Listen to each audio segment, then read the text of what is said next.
जी तो फ्रेंड्स, आज का लेक्चर स्टार्ट करते हैं। और आज के लेक्चर में हमने देखना है वन वे अनोवा। तो इससे पहले कि आज का लेक्चर स्टार्ट करूं, मैं आपको बता देना चाहता हूं कि पिछले लेक्चर में जो जो हमने काम किया था वो आप सबकी नज़रों के सामने से गुजार देता हूं एक दफ़ा। तो हमने इंडेक्स नंबर का एनालिसिस किया था, सिंपल लीनियर रिग्रेशन का एनालिसिस किया था। उसके बाद हमने फ्रिक्वेंसी डिस्ट्रीब्यूशन वगैरह बनानी सीखी थी, क्लास लिमिट्स वगैरह और इस तरह की चीज़ें हमने बनानी सीखी थी। उसके अलावा हमने देखा था 2D 3D plotting, 3D graph कैसे बनाते हैं, और फिर हमने पाई चार्ट्स वगैरह बनाने सीखे थे। इसी तरीके से हमने कॉन्फिडेंस इंटरवल निकालना सीखा था एस्टिमेशन के लिए। और इसके अलावा हमने हाइपोथेसिस टेस्टिंग की थी टी टेस्ट के ज़रिए से, वन सैंपल के लिए और टू सैंपल के लिए। फिर हमने इसी के ऊपर हमने और काम किया और मेन समरी जनरेट की डाटा की, और हमने एक्सेल के फार्मूले के ज़रिए क्रिटिकल वैल्यूज़ निकालने सीखी, और जी टेस्ट के ज़रिए से हमने जो है वो काम किया और हाइपोथेसिस टेस्टिंग की। इसके साथ साथ हमने आगे अगर आप देखें तो हमने वन सैंपल के लिए भी हाइपोथेसिस टेस्टिंग की जी टेस्ट के ज़रिए से, और पाई चार्ट 3D में कैसे कन्वर्ट करते हैं ये सारा कुछ सीखा। और ये 2D और 3D जो ग्राफ्स हैं इनको कैसे इकट्ठा एक ही ग्राफ में प्लॉट करते हैं ये हमने सीखा। इसी तरीके से ये कुछ ग्राफ्स हैं, इनको कैसे हम बना सकते हैं, मिसाल के तौर पे साइन और कोस का ग्राफ और लॉगरिथमिक ग्राफ, ये सारी जो चीज़ें हैं ये कैसे हम कर सकते हैं। तो इसके अलावा हमने आगे अगर आप देखें तो ये कुछ काम किया, और इसमें हमने जो है कोरिलेशन एनालिसिस किया, और प्लॉटिंग ऑफ नॉर्मल डिस्ट्रीब्यूशन ये हमारा रह गया था, इसको हमने किया। तो इसके साथ ही हमने जो आज सीखना है वो ये है कि ANOVA analysis of variant for one sample के लिए हम कैसे करते हैं। तो उसके लिए ये मैंने पहले से काम किया हुआ है, मैं आपको सिखाऊंगा कि ये किस तरीके से किया जाता है। तो अब हम ये काम शुरू करेंगे। तो इसके लिए जो सबसे पहला जो आपका काम है वो आपने क्या करना है कि आपने डाटा शीट, बल्कि इससे पहले मैं आपको बता दूं कि मेरे चैनल के ऊपर इस वक्त ये एक्सेल की पूरी सीरीज़ जो है वो अवेलेबल है, और इस सीरीज़ के अंदर जो भी मैं वीडियोस बना रहा हूँ, जो भी मैं इधर लेक्चर दे रहा हूँ वो सारे इधर रिकॉर्डेड मौजूद हैं। अगर आपने किसी वजह से ये लेक्चर नहीं ले सके, स्किप कर दिया, तो आप लेक्चर ले सकते हैं। तो चलिए स्टार्ट करते हैं आज का जो हमारा लेक्चर है वन वे अनोवा के ऊपर। वन वे अनोवा के दो केसेस हैं, और वन वे अनोवा के दो केसेस हैं। एक वो कि जिसके अंदर आपका जो सैंपल है वो इक्वल हो, और दूसरा वो जिसके अंदर जो आपका सैंपल है वो अनइक्वल हो। तो इसके लिए आपने करना क्या है, करेंगे अगर आप कैलकुलेशंस करेंगे तो वो बहुत ही आपके लिए मुश्किल काम होगा। तो आपको क्या करना है कि आपने अपना डाटा सेलेक्ट करना है। तो मैंने इधर से कॉपी करूँगा। ये मेरे पास तीन वेरिएबल्स हैं जो कि मैंने लिए हुए हैं, तो मैं इस डाटा को सिलेक्ट करता हूँ और इधर से कॉपी करता हूँ कंट्रोल सी से, और कंट्रोल वी से मैं इधर पेस्ट कर रहा हूँ। तो ये आप देख सकते हैं मैंने डाटा को इधर से कॉपी पेस्ट कर लिया है। और वन वे अनोवा बेसिकली है कि अनोवा की हमें ज़रूरत क्यों पड़ती है ये पहले थोड़ा सा डिस्कस कर लेते हैं। हमने टी टेस्ट यूज़ किया था, जो टू सैंपल मेन थे उनको हमने देखने के लिए कि उनमें क्या जो है वो आ रहा है कि नहीं आ रहा, डिफरेंस है कि नहीं दो पॉपुलेशन में। जब हमारे पास दो पॉपुलेशन से ज़्यादा हों, सिनेरियोज हों कि हमने दो पॉपुलेशन से ज़्यादा चीज़ों को देखना हो कि वो एक ही बिग पॉपुलेशन से आ रहे हैं कि नहीं, वो सिग्निफिकेंटली इक्वल हैं कि नहीं, उस केस में अगर हमने वो हाइपोथेसिस टेस्टिंग करनी हो तो हम क्या करते हैं, हम करते हैं यूज़ वन वे अनोवा या टू वे अनोवा। तो आज के केस में हम वन वे अनोवा करेंगे जिसके अंदर सैंपल साइज जो है वो इक्वल होगा। तो इक्वल सैंपल साइज से मुराद है कि x1 की जितनी भी वैल्यूज़ हैं वो भी इक्वल होंगी, वाई वाई की जितनी भी वैल्यूज है वो भी इक्वल होंगी, और जी यानी कि सब में जो वैल्यूज हैं वो 9 9 ही है, टोटल वैल्यूज 9 है। और अगर इनमें उनके वेरिएबल का नंबर भी ऐड कर लें तो टोटल 10 हो जाती हैं। तो इसका मतलब है कि ये जो डाटा है इसमें इक्वल जो है वो डाटा सेट जो है इक्वल है। तो आपने करना क्या है, आपने सिंपली डाटा के ऊपर जाना है, और डाटा के ऊपर जाके डाटा एनालिसिस जो इस जगह पे आ रहा है, ये बहुत सारे बच्चों को अभी तक कंफर्म नहीं हुआ कि किस तरीके से ये डाटा एनालिसिस करते हैं। तो मैं उनसे गुजारिश करता हूँ कि पहले वीडियो को आप पूरा लाजमी देखा करें। मैंने हर वीडियो में बताया कि किस तरीके से आप डाटा एनालिसिस इस जगह पे ला सकते हैं, चाहे कोई भी वर्जन हो एक्सेल का। तो आपने करना क्या है, आपने फाइल में जाना है, फाइल में जाके ऑप्शंस के ऊपर जाना है। तो ऑप्शंस के ऊपर जाके एड्स इन के ऊपर जाना है।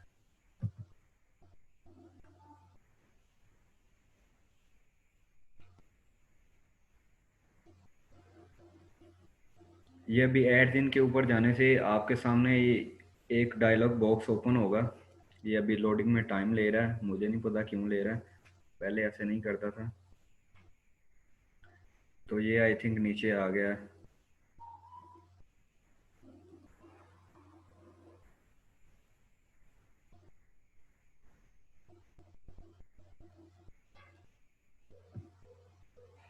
ये आ गया हुआ है। तो आपने ये जो गो है, ये अगर आप देखें तो एक्सेल एड्स इन मैनेज ये जो आ रहा है, इसके ऊपर आपने ये जो गो है, गो के ऊपर आपने क्लिक करना है। तो गो के ऊपर क्लिक करने से आपके पास ये सामने जो है ये एक खोल के आ जाएगा डायलॉग बॉक्स।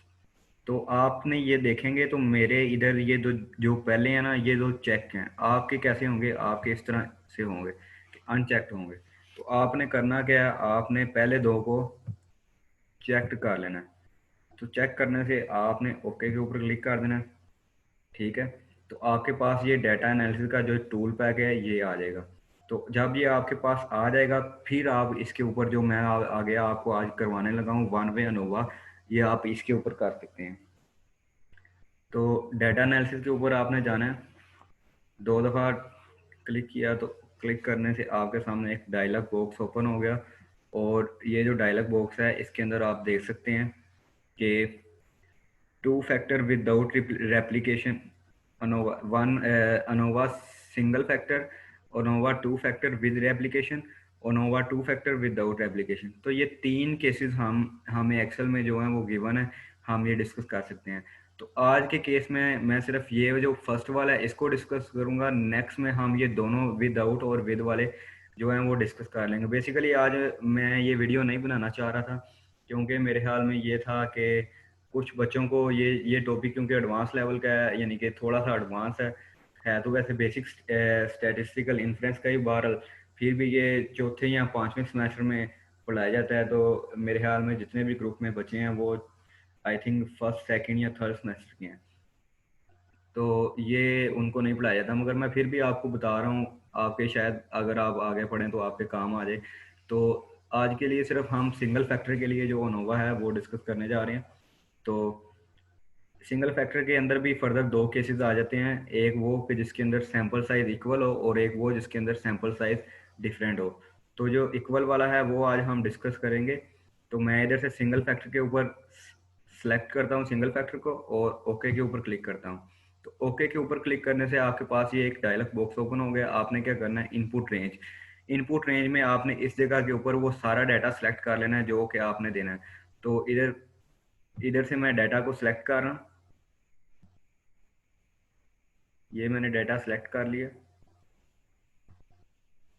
और ये क्योंकि डाटा आपका कॉलम में है, कॉलम वाइज आपका डाटा है, तो आपने ये कॉलम को ही चेक रहने लेना है।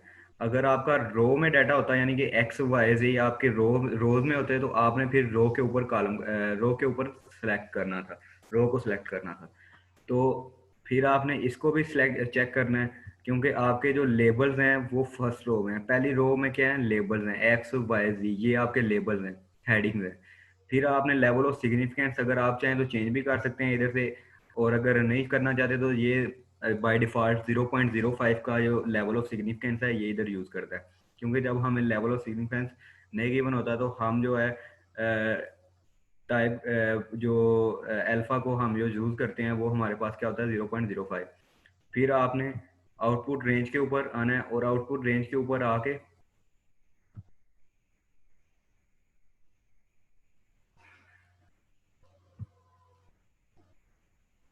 आउटपुट रेंज के ऊपर आके आपने क्या करना है कि वो सिलेक्ट जो एरिया है वो आपने सेलेक्ट करना है, यानी कि जिस जगह पे आपने करना है। तो वो सेलेक्ट करने के बाद आप अगर ओके के ऊपर क्लिक करेंगे तो आपके सामने ये सारी जो समरी है और अनोवा का जो एनालिसिस है वो सारा आपके सामने आ गया है। ये मैं इसको थोड़ा एडजस्ट कर रहा हूँ ताकि आप क्लियरली देख सकें कि इसमें क्या चीज़ें हमारे पास गिवन है। तो पहले में अगर आप देखेंगे ऊपर सबसे अगर आप देखते हैं तो ये क्या लिखा आ रहा है, अनोवा सिंगल फैक्टर, यानी कि ये जो अनोवा है एनालिसिस ऑफ वेरिएंस को हम अनोवा कहते हैं। तो अनोवा सिंगल फैक्टर, ये सिंगल फैक्टर के लिए अनोवा है। और इसकी जो उसके बाद समरी मेन हेडिंग आ रही है, उसके बाद ये कुछ कॉलम्स हैं, कॉलम्स की ये हेडिंग्स हैं, और उसके बाद ये वेरिएबल्स इधर दिए हुए हैं एक्स वाई और जी।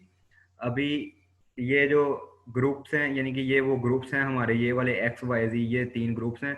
आगे अकाउंट है, काउंट का मतलब है कि ईच ग्रुप में जितनी जितनी वैल्यूज हैं वो हैं, यानी कि 1 2 3 4 5 6 7 8 9।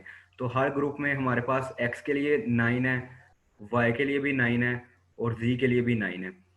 तो ये जब हमारे पास सैंपल जो है वो सैंपल साइज सेम होगा तो फिर हमारे पास इधर 9 9 ही आएंगी।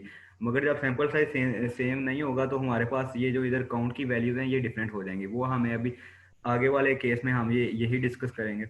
फिर उसके बाद आपने देखना है कि सम, तो एक्स की जितनी भी वैल्यूज हैं उनका जो सम है वो हमारे पास 108 है। आप इसको टैली भी कर सकते हैं, इधर सम का फार्मूला यूज करें इज इक्वल टू SUM सम, और ये आपने इधर से डाटा को सिलेक्ट किया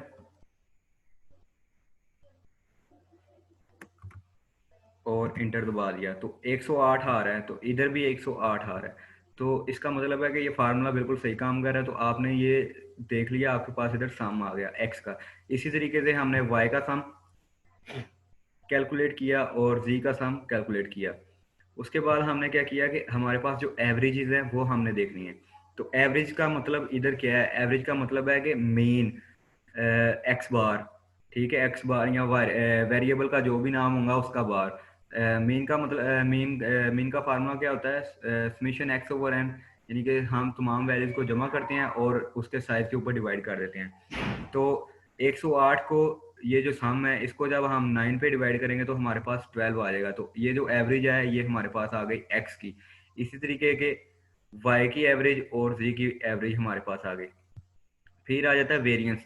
तो वेरिएंस जो है इसको निकालने का फार्मूला क्या होता है कि हम एक्स पहले करते हैं, डेविएशन लेते हैं एक्स बार से, एक्स की तमाम वैल्यूज का, और फिर उनका स्केयर लेते हैं और उनको 2 के ऊपर डिवाइड कर देते हैं, यानी कि उन उसको सॉरी एन के ऊपर डिवाइड कर लेते हैं जितनी आपकी नंबर ऑफ ऑब्जर्वेशन होती है। तो आपके पास ये एक्स का जो वेरिएंस है वो आ रहा है 261.29, और इसी तरीके से वाई का वेरिएंस जो आ रहा है वो आ रहा है 148.3611। इसी तरीके से जी का वेरिएंस। फिर आपने अगर आप नीचे देखें तो नीचे आपके पास वो तमाम कैलकुलेशंस हैं जो आप यूज़ कर सकते हैं अनोवा के एनालिसिस के लिए, एनालिसिस ऑफ वेरिएंस के लिए। तो बेसिकली आपके पास जो हाइपोथेसिस होता है वो ये होता है कि μ1 is equal to μ2 is equal to μ3, ये आपका नल हाइपोथेसिस होता है। तो आपने जब इसका अल्टरनेटिव बनाना है तो वो क्या होगा कि μ1 is not equal to μ2 is not equal to μ3। तो ये आपका अल्टरनेटिव हाइपोथेसिस होता है। तो इसके अंदर जो वैल्यूज हैं वो मैं आपको बताता हूँ कि कौन सी वैल्यूज क्या किस चीज़ को डिस्क्राइब कर रही है। तो पहले आ रहा है सोर्स ऑफ वेरिएशन। तो सोर्स ऑफ वेरिएशन में बिटवीन द ग्रुप्स और विद इन द ग्रुप्स, यानी कि ये जो हमारे पास ग्रुप्स हैं एक्स वाई जी। तो पहला कॉलम ये है कि ये अमंग द ग्रुप्स, यानी कि बिटवीन द ग्रुप्स, एक ग्रुप का दूसरे ग्रुप से जो डिफरेंस है या जो वेरिएंस है उसके लिए ये सारे सोर्सेज आ रहे हैं। फिर विद इन दी ग्रुप्स, एक ग्रुप का उस ग्रुप के अंदर ही जो डिफरेंस है या वेरिएशंस आ रही हैं उनके बारे में ये वाले रो में हमने सारा कुछ हमारे पास इनपुट है। तो ये हमारे पास जो है ये जो है ये सम ऑफ स्केयर्स हमें गिवन है। तो ये डिग्री ऑफ फ्रीडम हमें गिवन है, और ये जो है मीन ऑफ स्केयर्स हमें गिवन है। ये हमारे पास एफ स्टैटिस्टिक्स की वैल्यू है जो हम कैलकुलेट करते हैं, और ये हमारे पास पी वैल्यू है, और ये हमारे पास एफ की क्रिटिकल वैल्यू है। तो ये हम देखते हैं, मैं आपको बताता हूँ कि ये क्या है। विद इन द ग्रुप जो हमारे पास सम ऑफ स्केयर आ रहा है वो आ रहा है क्या ऐसे कहते हैं 400.5185, और इसका जो डिग्री ऑफ फ्रीडम आ रहा है वो आ रहा है 2। फिर आप इधर देख सकते हैं कि मीन स्केयर जो है वो आ रहा है इधर 200.25। फिर जो एफ की वैल्यू आ रही है वो आ रही है 0.46325। पी की वैल्यू ये आ रही है, और एफ का जो क्रिटिकल रीजन है वो ये आ रहा है। फिर विद इन दी ग्रुप जो वेरिएशन आ रही है साम उसके जो है वो ये आ रहा है, डिग्री ऑफ फ्रीडम 24 आ रहा है, और मीन स्केयर जो है वो ये आ रहा है। तो टोटल इन दोनों को जब हमने जमा किया तो हमारे पास ये टोटल आ गया, और टोटल डिग्री ऑफ फ्रीडम जो है वो हमारे पास ये आ गया। ठीक है। तो अभी हमने हमारे पास ये जो दो वैल्यूज हैं ये बड़ी इंपॉर्टेंट हैं। ये वाली दो वैल्यू, इनकी बेसिस के ऊपर हम अपने नल हाइपोथेसिस को रिजेक्ट या एक्सेप्ट करते हैं। तो जैसा कि हमारा नल हाइपोथेसिस ये होता है कि जो हमारी पॉपुलेशन है, तीनों ये जो पॉपुलेशन है ये एक ही बड़ी पॉपुलेशन के अंदर से आई हैं। तो ये तीनों जो सैंपल हैं ये एक ही बड़ी पॉपुलेशन का हिस्सा है। ये हमारा नल हाइपोथेसिस होता है। तो अगर ये जो एफ स्टैट की वैल्यू है, एफ जो हमने कैलकुलेट किया एफ, ये टेबल की वैल्यू यानी कि ये वाली वैल्यू से बड़ी होती, तो फिर हमने क्या करना था, हमने अपना नल हाइपोथेसिस को रिजेक्ट कर देना था।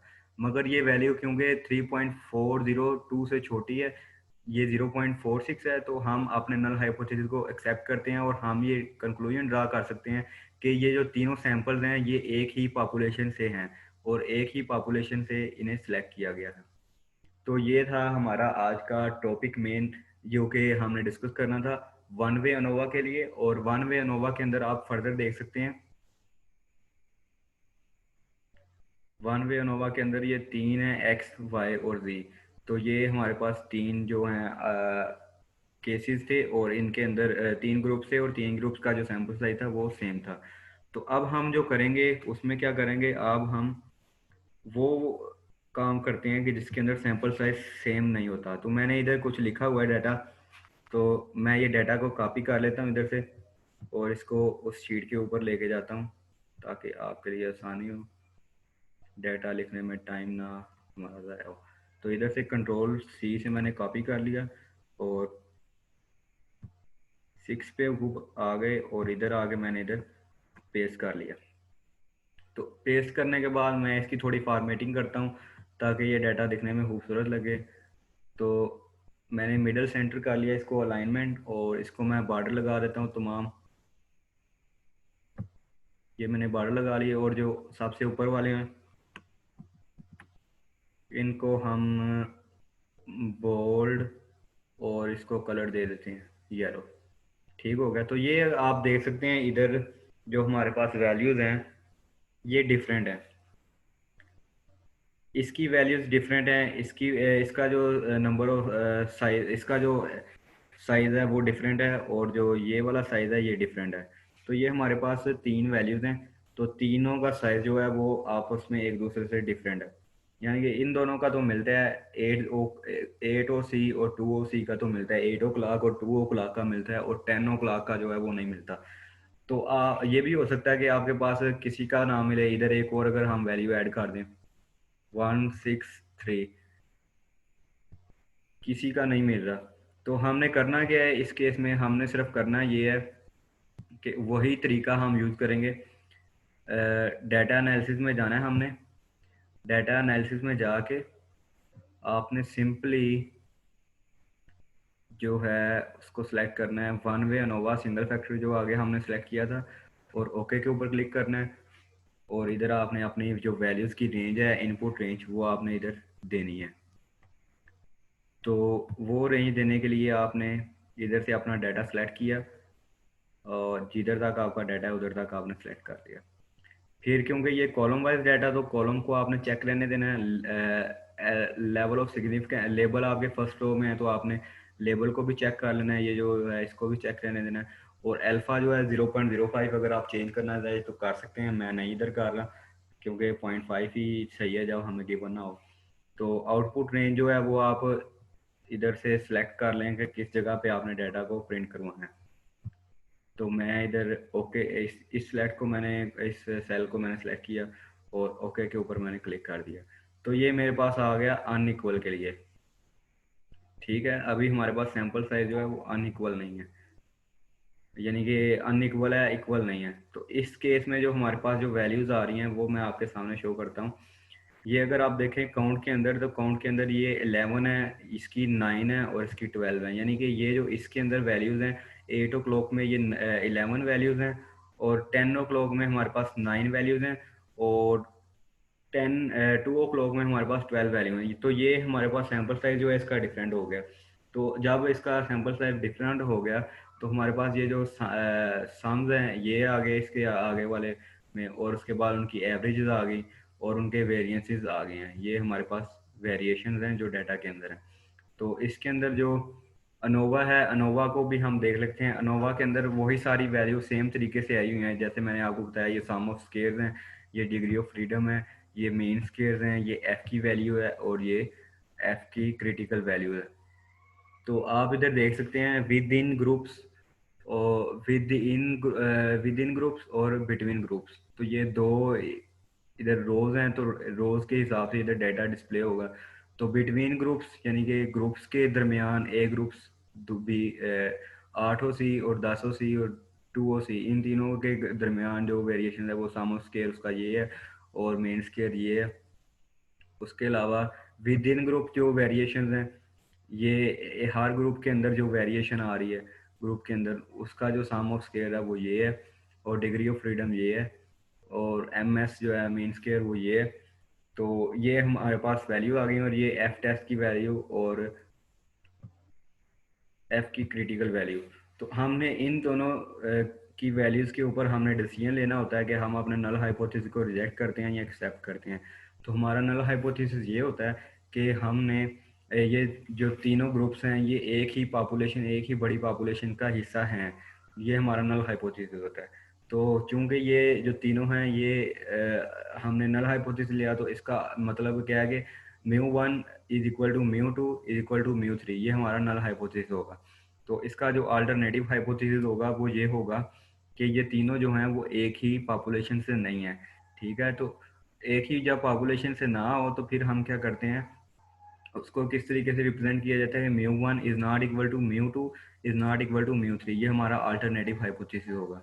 तो जब हमारी जो है कैलकुलेटेड वैल्यू एफ की जो हमने कैलकुलेट की है वो क्रिटिकल वैल्यू से बड़ी हो, तो फिर हम अपने नल हाइपोथेसिस को रिजेक्ट करते हैं और अपने जो है वो अल्टरनेटिव हाइपोथेसिस को हम एक्सेप्ट करते हैं। यानी कि अगर हमारी जो एफ की जो वैल्यू है वो बड़ी हो, वो छोटी हो, तो हम अपने नल हाइपोथेसिस को रिजेक्ट करने में नाकामयाब हो जाते हैं। तो ये जो सारा था, ये इस केस में जो हमारे पास जो बन रहा है इसका जो फाइनल रिजल्ट आ रहा है वो ये है कि हाँ ये छोटी वैल्यू है, जीरो एफ कैलकुलेटेड जो है वो छोटी है, जो कि हमने फार्मूले के ज़रिए से कैलकुलेट किया है, और एफ की जो क्रिटिकल वैल्यू, टेबल वैल्यू है, वो जो है वो बड़ी है।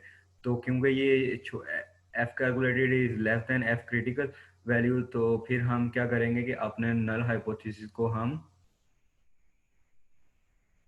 एक्सेप्ट कर लेंगे, यानी कि फेल टू रिजेक्ट हो जाएंगे, हम उसको रिजेक्ट करने में फेल हो जाएंगे। तो ये था आज का हमारा छोटा सा टॉपिक, और इसकी रिकॉर्डिंग जो है वो अवेलेबल होगी मेरे चैनल के ऊपर। तो आप सबसे गुजारिश है कि चैनल को लाइक कर लें और एंड पे आप वीडियो को लाजमी पूरा देखा करें ताकि आपको पता चले, क्योंकि मैं हर चीज़ बताता हूँ। कुछ बच्चे जो हैं उनको प्रॉब्लम आ रहा है कि किस तरीके से डाटा एनालिसिस का टूल पैक है इसको अनेबल करते हैं। तो ये प्री इंस्टॉल नहीं होता, ये एक्सेल के अंदर तो मौजूद है मगर ये प्री इंस्टॉल नहीं होता, आपको ये अनेबल करना पड़ता है। उसके अलावा मैं आपको कुछ चीज़ें जो हैं वो मज़ीद बताना चाहता हूँ कि एक बच्चे का क्वेश्चन था कि इसको किस तरीके से हम सेलेक्ट करते हैं, डाटा को हम सेलेक्ट कैसे करते हैं। तो वो मैं आपको बताता हूँ किस तरीके से आप डाटा को सिलेक्ट करते हैं। तो ये जो डाटा को सिलेक्ट करने का तरीका होता है वो हमारा कुछ इस तरीके से होता है कि आपने इस कॉलम के ऊपर जाना है और फिर आपने शिफ्ट दबा देना है। शिफ्ट वाले बटन को आपने दबा के रखना है और डाउन एरो से आपने नीचे आना है। तो जैसे जैसे मैं डाउन एरो को दबा रहा हूँ तो ये ऑटोमेटिकली नीचे आ रहा है। तो ये तरीका होता है सिलेक्ट करने का, डाटा को सिलेक्ट कैसे किया जाता है। तो ये डाउन आ गया, नीचे आ गया, इधर तक मैंने सेलेक्ट करना है या इससे नीचे तक करना है। फिर आपने शिफ्ट को नहीं छोड़ना और शिफ्ट को दबाए रखना है, और साथ में आपने लेफ्ट एरो को आपने सॉरी राइट एरो को आपने करना है तो राइट साइड पे चल जाएगा। अगर आपने लेफ्ट एरो को किया तो आपका लेफ्ट साइड का जो डाटा है वो सारा आपका सिलेक्ट हो जाएगा। तो इस तरीके से डाटा को सिलेक्ट किया जा सकता है। ठीक है, तो ये होता है इसका तरीका सिलेक्ट करने का। एक बच्चे का ये प्रॉब्लम आ रहा था कि उसे समझ नहीं आ रही थी कि किस तरीके से ये डाटा को हम सिलेक्ट करते हैं। तो ये है वो तरीका जिससे हम डाटा को सिलेक्ट करते हैं। तो आप वीडियो को मुझे लाइक लाजमी किए और लाइक लाजमी किया करें, और इनको इसको आगे शेयर भी किया करें अपने दोस्तों में। और अपनी फीडबैक जो है वो कमेंट बॉक्स में लाजमी दिया करें, ताकि मैं अपनी वीडियो में इम्प्रूवमेंट ला सकूं। और इंशाल्लाह ताला जो पाइथन का जो हमारा कोर्स है पाइथन का डाटा साइंस के लिए, वो भी बिल्कुल रेडी है। और उसकी जो रीडिंग मटेरियल है वो भी मैं आपको आज इंशाल्लाह ताला प्रोवाइड कर दूंगा। तो आप सब बिल्कुल रेडी रहिए, हम टू वे अनोवा को डिस्कस करके इंशाल्लाह ताला टू वे अनोवा को डिस्कस करके हम इंशाल्लाह ताला जो है वो अपने पाइथन की तरफ जाएंगे, और पाइथन के अंदर बेसिक ट्यूटोरियल से लेके एडवांस ट्यूटोरियल फिर हम डाटा साइंस की तरफ आएंगे। तो आज की मैं वीडियो को इधर ही करने लगा हूँ, बंद करने लगा हूँ। इंशाल्लाह ताला कल आपके साथ फिर मुलाकात होगी एक नई वीडियो में और नए लेक्चर के साथ। तो तब तक के लिए अल्लाह हाफिज़, अल्लाह ने के बाद।